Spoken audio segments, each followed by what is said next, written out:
A few days ago, I noticed on the official PlayStation Twitter account, or X account, depending on how you look at it.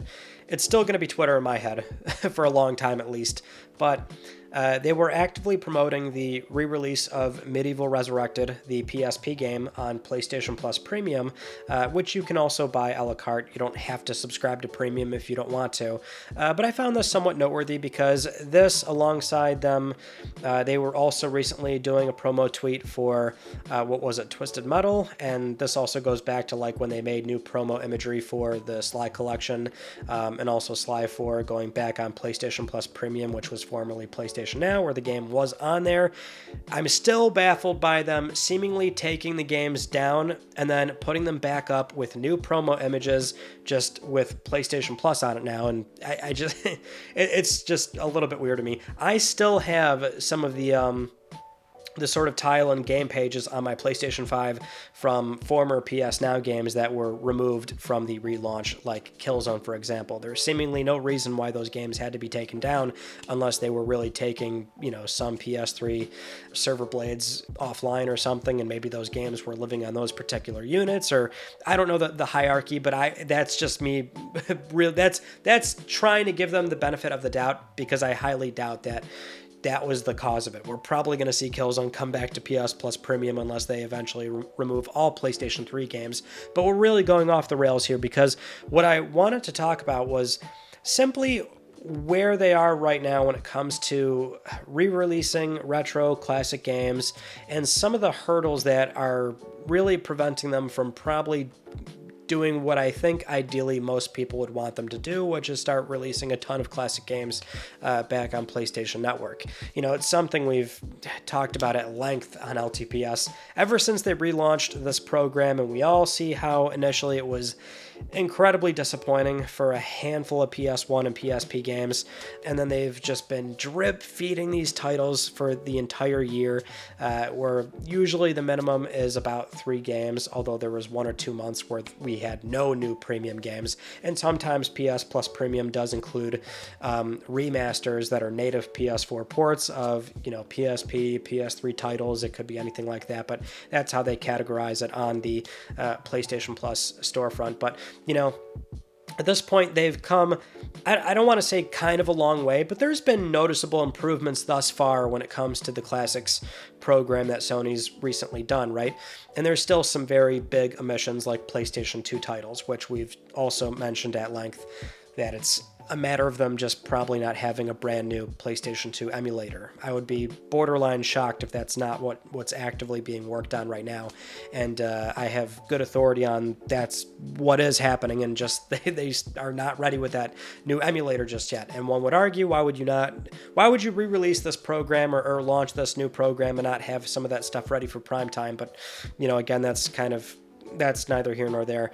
But, from day one onward, we've seen them do a number of, initially there was a bunch of missteps, right?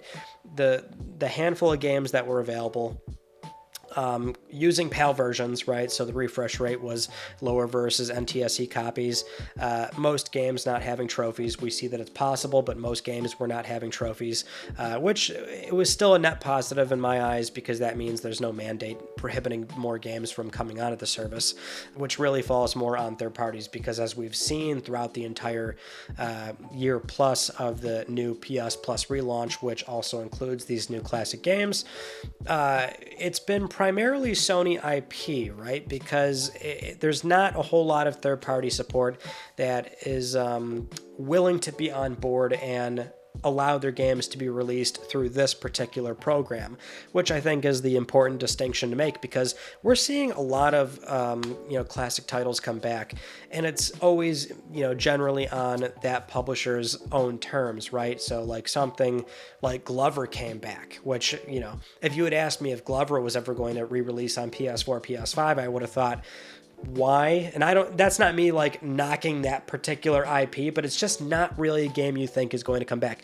Sure enough, it did though. And it's not exactly the most mind-blowing remaster, or it's principally the same game when it came out, so long ago, but that's not part of the Classics program on PlayStation 4 and PlayStation 5, right? There's a very specific set of parameters in which they launch the game that way. So it being run through Sony's emulator, it having the rewind, the save states, the video presets, and we do see that, Sony with that particular publisher might work out some kind of agreement where at least initially it might only be available via premium, and then later it might be available to buy a la carte, as we saw with a number of Bandai Namco and Capcom games, I believe it was, right? Only a handful of titles, but we did see that those games were paywalled behind premium, and now you can buy them separately. But that's the thing, is that we just don't really have a whole lot of third-party support, because it seems like Sony's probably approaching a lot of third parties, and they're not really being receptive to releasing the games through their program, because maybe they have plans to do it on their own terms, which is fine if that is going to be the case. But so far, when it comes to third parties, we've only seen a very small selection of titles, and they do not have trophies because they're probably not willing to go back and do that.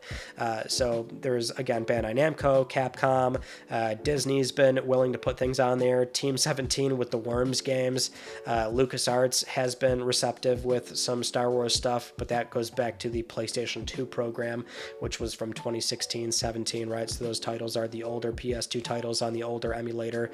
Atari's on there as well, but again, we're talking about 25 PS1 games, and then less than 20 PSP games, and the 20 or so PS2 games that are available on premium, but in total there's about 50 or so titles, which, if we're really going to look at compare numbers here, right, that's in a not great neighborhood, but in the same neighborhood of what we normally see with classic titles and their overall availability. And that kind of goes back to the study that the Video Games History Foundation did, where it came to the overall commercial availability of those games nowadays. Because that's the other crux of the issue, is that this kind of goes hand in hand with the preservation topic. But this is where people get a little bit misled. Preservation, is ideally just archiving these games digitally, which for most publishers, they're not willing to do themselves, right? So that kind of falls back on the very dedicated community of players that are doing these things,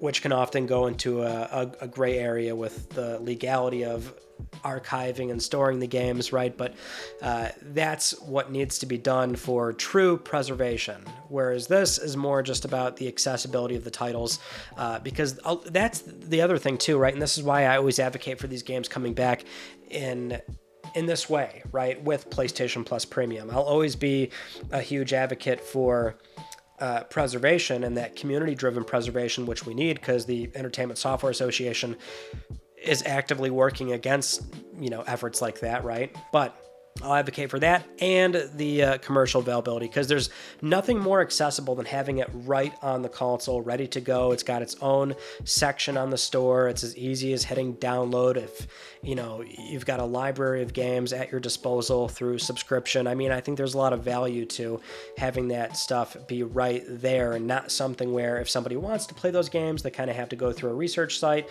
or obviously download the ROMs from a site that maybe they don't feel comfortable with. Not to say that it's like an unsavory source or something, but it kind of goes into you kind of fall into that rabbit hole of trying to learn all that stuff, which some people just don't really want to do, or they're not willing to do. Not to say that it's hard or it puts up these barriers, but quite frankly, it is a barrier. So, I find that it's been super cool to have a lot of these games come back on PlayStation 4 and 5, and yeah, in that year, we have seen Sony work on their IP, so even though it's only 3-4 games a month at the very minimum, we are slowly building up a library of classic titles on PlayStation 5, a modern console. They do have trophies. A lot of the titles they've gone back to and patched for their own IP, which is, again, that's good. They finally implemented the region switching, so for a lot of games, you can finally choose between PAL and NTSC, although I think they still have not done every title, so there's a number of games that still need that option, but they, have done that, and they're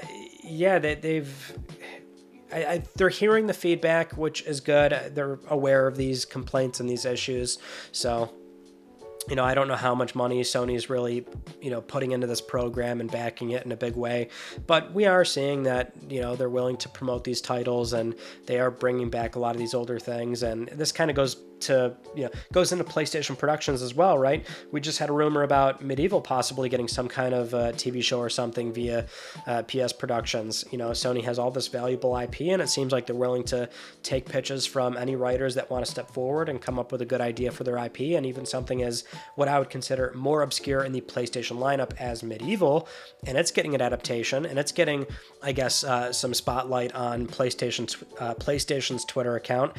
I remain optimistic, but at the same time, there's certain challenges in place with publishers and their pursuit for controlling and leveraging their own IP, even when they're not using it, right? They just safeguard it and they keep it close to their chest, and that's why they're against preservation in the digital landscape, and they might not be receptive to Sony's service when they might have their own plans, which could be sometimes good and sometimes not so good. Really depends on how they choose to go about doing it. But yeah, I figured this was just, I don't know, it's a topic that's been rambling in my head for a bit, so I thought we'd get the thoughts out on video, and always interested in hearing where a lot of the community sits on something like this, right, for the classic titles. Have you been playing a lot of these things on PlayStation Plus Premium? Are you not subscribing because you want to buy them a la carte? Or do you just kind of ignore everything that Sony or Nintendo and Microsoft offer officially and, kind of go and do your own thing with ROMs, right? So always interested in hearing that feedback and getting a sense of what everyone's been into lately. But I think the more the merrier, really, across the board. Every avenue of bringing back classic titles, I'm on board. Let's do all of it. Thank you so much for joining me in this conversation. I hope you enjoyed it, and I'll see you all in my next video. You take it easy.